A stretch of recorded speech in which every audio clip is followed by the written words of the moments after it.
Now I am going to teach my third class and I will teach you important meanings. This meaning is important for all those students who are learning English and they wanted to crack competition exam.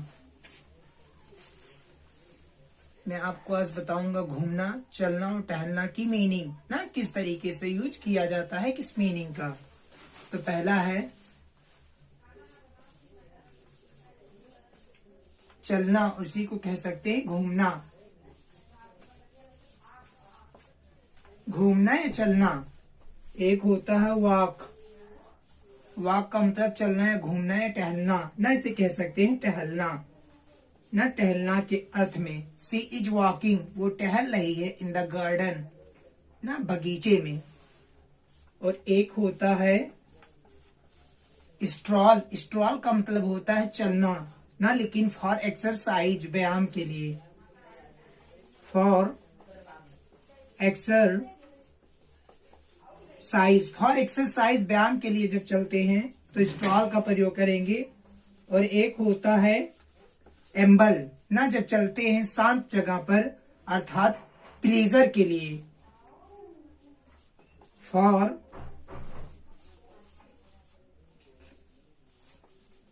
ना pleaser, for pleaser, जहां पर सुकून मिले उस जगह पर चलते, अर्थात कह सकते हैं इसे एट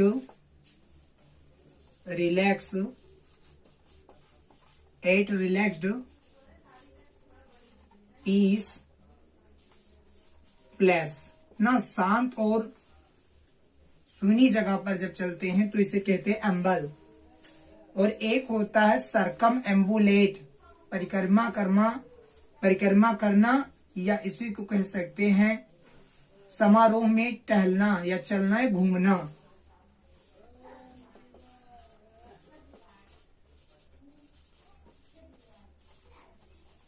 सरकम एम्बुलेट इन सेरेमनी, समारोह में। समारोह में चलना या घूमना या टहलना, इसी को कहते हैं सरकम एम्बुलेट।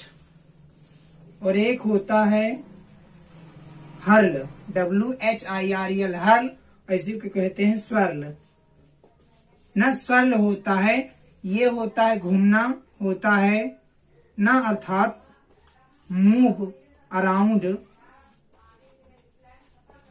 अराउंड, चारों तरफ घूमना। क्विकली, तीव्रता से। Move around quickly in a fix point, किसी निश्चित बिंदु पर घूमना तीव्रता से, इसे कहते हैं हर्ल, इसी को कहते हैं सर्ल। और एक होता है रोम। रोम का मतलब होता है वांडर। वांडर का मतलब होता है घूमना विदाउट पर्पज, अर्थात बिना उद्देश्य के। बिना उद्देश्य के घूमना या टहलना या भटकना वांडर होता है ना। एक होता है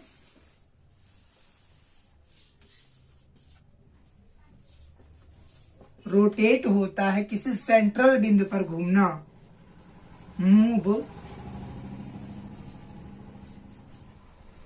क्विकली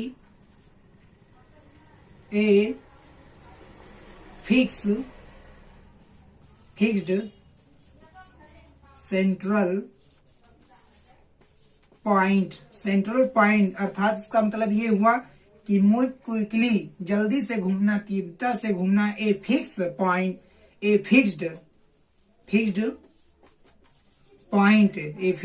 पॉइंट, किसी निश्चित बिंदु पर घूमना। और सेंट्रल पॉइंट, केंद्रीय बिंदु पर ना, जैसे पृथ्वी घूमती है अपनी केंद्रीय धुरी पर फिक्स रहती ना, उस तरीके से प्रयोग करेंगे।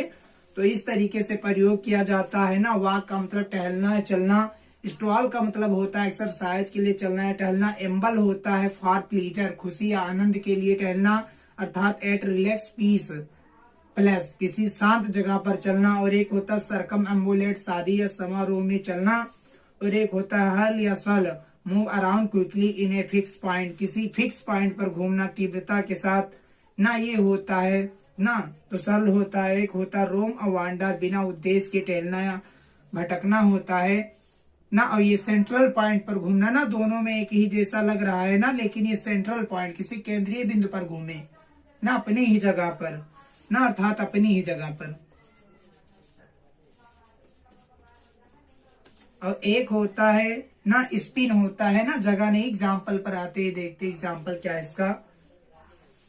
मैंने कहा कि मैं तुम्हें रोज सुबह देखता हूँ सड़क पर, क्यों जाते हो? तुम कहते हो मैं बस जाता हूँ, घर पर रहता हूँ, टहलता हूँ, सुबह चला जाता हूँ तो एक्सरसाइज हो जाती है ना। तो मैंने कहा first example, I go to daily, I go to daily on the road, I go to daily on the road to stroll, मैं टहलने के लिए जाता हूँ, अर्थात व्यायाम के मकसद से आप जाते हो। और मैंने कहा सरकमएम्बुलेट, तो ये होता है समारोह में जाना, अर्थात तीर्थ यात्रा पर जाना, अर्थात परिक्रमा करना ना, ये होता है। और एक होता सल या हल, अपनी ही जगह पर कोई चीज तीव्रता से मुड़े या घूमे तो उसे कहते हैं सल। मैंने कहा fan is hurling, fan is hurling, पंखा घूम रहा है, पंखा चल रहा है, पंखा नाच रहा है ना, ओवर माई हेड, मेरे सिर के ऊपर। और एक होता है रोम या वंडर ना, तो ये होता है बिना उद्देश्य के टहलना या घूमना होता है, भटकना ना। तो आज के क्लास में इतने सारे वर्ड्स मिलते हैं, अगले नेक्स्ट क्लास में नई मीनिंग के साथ।